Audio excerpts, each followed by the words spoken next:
আসসালামু আলাইকুম। ইরানের আকাশে প্রথমবারের মতো যুক্তরাষ্ট্রের যুদ্ধ বিমান ভূপাতিত হওয়ার পর চলমান যুদ্ধে বড় ধাক্কা খেয়েছে ওয়াশিংটন। হামলায় শুধু F-15 নয়, A-10 মডেলের আরো একটি যুদ্ধ বিমান ভূপাতিত হয়েছে।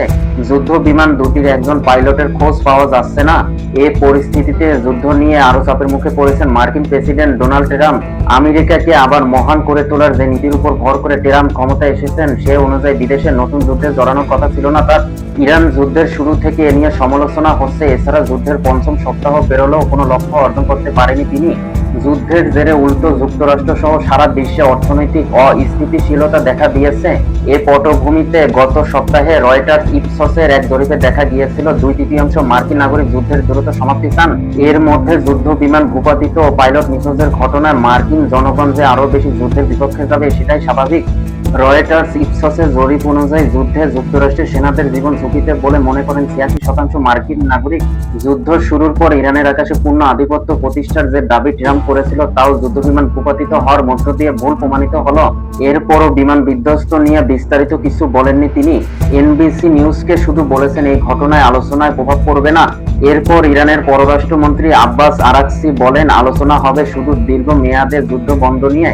গতকাল রবিবার ছিল যুদ্ধের 37তম দিন। এদিনও ব্যাপক পাল্টাপাল্টি হামলা হয়েছে। এই যুদ্ধ নিয়ে ট্রাম্পের দল রিপাবলিকান পার্টির আইন প্রণেতারাও বেঁকে বসতে শুরু করেছেন।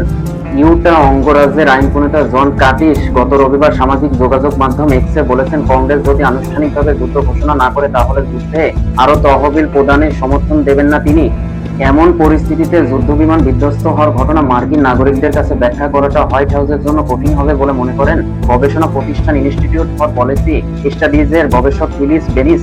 আল জাজিরাকে তিনি বলেন, এই ঘটনা যুক্তরাষ্ট্রের সাধারণ মানুষের উপর বড় প্রভাব ফেলবে, বিশেষ করে ট্রাম্পের সমর্থকদের উপর, যারা এতদিন ধরে যুদ্ধকে সমর্থন করেছিলেন। যুক্তরাষ্ট্রের F-15 যুদ্ধ বিমানটি ভূপাতিত করা হয় রবিবার ইরানের দক্ষিণ পশ্চিমাঞ্চলে। যুদ্ধ বিমানটিতে 2 জন পাইলট ছিলেন। ঘটনার পরপরই তাদের উদ্ধারে তৎপরতা শুরু করে যুক্তরাষ্ট্র। এই উদ্ধার কাজ চালাতে গিয়ে যুক্তরাষ্ট্রের একটি হেলিকপ্টার হামলার মুখে পড়ে। সেটি ইরানের আকাশসীমার বাইরে যেতে সক্ষম হয়। তবে উদ্ধারে যাওয়া একটি A-10 যুদ্ধ বিমান ভূপাতিত করে ইরান।